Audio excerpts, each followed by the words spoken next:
चलो गुरुदेव एक बगल में अपना दोनों जीव बैस जेबे। गुरु बाबा हाँ हाँ आई आवाज लगा दे राजा रानी का अगर महल में है तो जरूर से दरबार मारने एते दरबार में। ठीक है लगा भाई आवाज।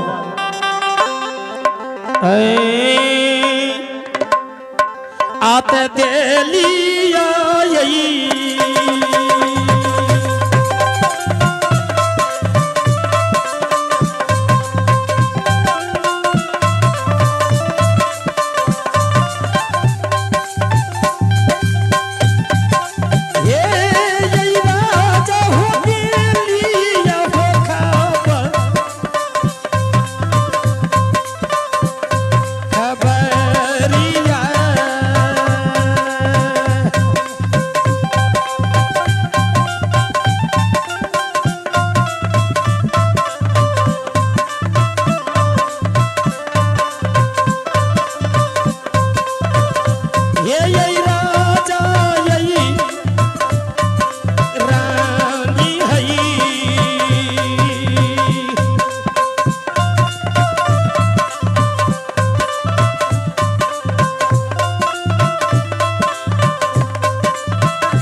हे भगवान हे गुरुदेव। हाँ हाँ लगा ला आवाज। राजा रानी का आवाज लगा दिलिए। ये ठीक है। एक आपन सब आसन ग्रहण करियो। चलो एक बगल में बैठ के आराम करिए।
समाज बाबायो चलिए आप हैं पुरस्कार कवर में दान देने वाला दाता यज्ञकर्ता महोदय ऋतु पासवान जो भगवान के दरबार में 51 रुपए का दान दिए हैं। और दानी को हर मन का मनोकामना को पूर्ण रखे भगवान। जय हो दानी दाता, जय हो उनकर कुल परिवार की जय हो, जय हो उनकर समक्ष परिवार की जय हो।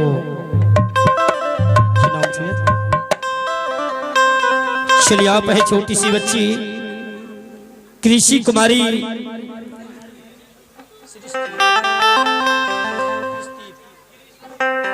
चलिए आप है कृष्णदीप कुमारी जो भगवान के दरबार में 21 रुपए का दान दिए हैं और बच्ची को हर मन के मनोकामना को पूर्ण करे भगवान। जय हो दानी दाता, जय हो उनकर कुल परिवार की जय।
समाज बबायो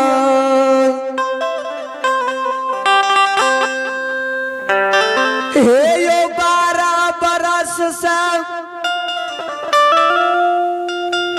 कोई नहीं हमरा द्वार पर जोगी न मुसाफिर न स्वर समाज न मरर मंजन कोई हमरा दरबार में रिया लिया ये हमारा द्वार पर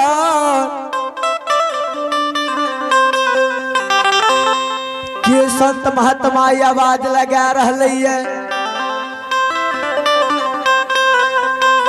यो भगवान के मारल छियै माली ठाकुर जी संत बाबा के की कहबे की दान में देबे एक तो अपने भिखारी छी से न जाकर देखिए की बात ये संत बाबा के पूछ लेबे। हे रानी हाँ पतिदेव एहे अपना दरबार में कोई लागे ये संत महात्मा जोगी मुसाफिर आलिया वो में स्वर समाज देखते तो मार लाठी से घर से बुला देते रानी। पतिदेव है रानी 12 बरस से हाँ है रानी सही कहलिए कि कोई अपना दरबार के नहीं आई है रानी लेकिन 12 बरस से कोई राजा रानी कह के पुकार नहीं कैला। हाँ है दुलारी अपना दरबार से आवाज आवे है कि राजा रानी कह के पुकारे है रानी सही तो चलो एक बेर देखिए के छी अपना दरबार में इतने देर से अपना सा के नाम को पुकार करे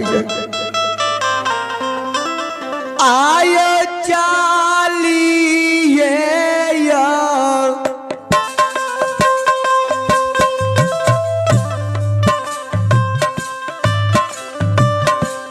हे यो चालिया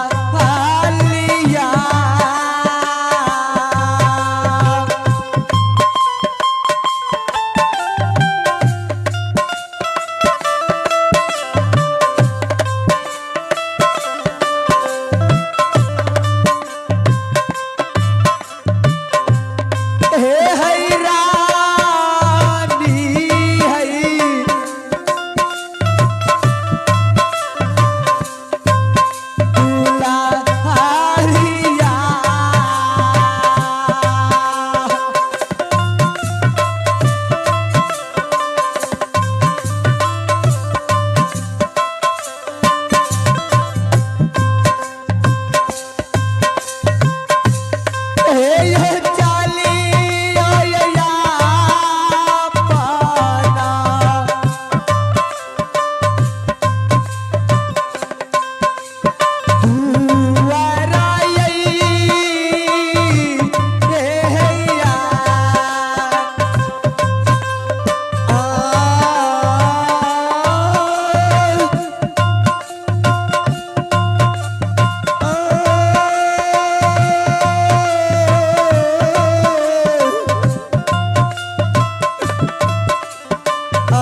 हे भगवान,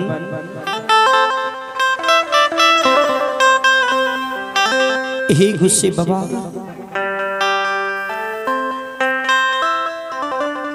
आए देखियो राजा रानी के दुर्दशा की बनलिया। जय राजा के बदन पर पीताम्बरी वस्त्र शोभे रहे। ये जय रानी के बदन पर पीताम्बरी वस्त्र शोभई रहे। राजा के सिर मटुक पाग शोभे। यह वह राजा के देखियो गुरुदेव आए भिखारी बनलिया। चलिए आप हैं भगवान के दरबार में दान देने वाला दाता अभिनाश कुमार और देवराज कुमार बाबू जो भगवान के दरबार में 21 रुपए का दान दिए हैं। दूसरा महादानी अरविंद कुमार बाबू जो भगवान के दरबार में 21 रुपए का दान दिए हैं।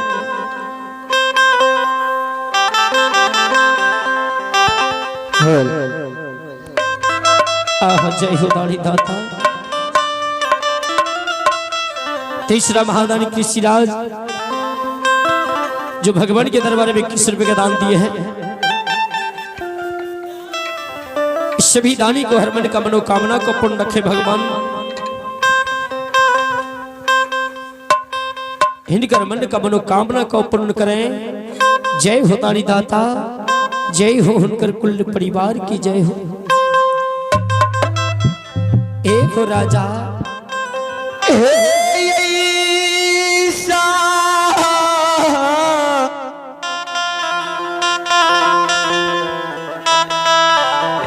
संत बाबा ए हो राजा आपने के मालिक सबसे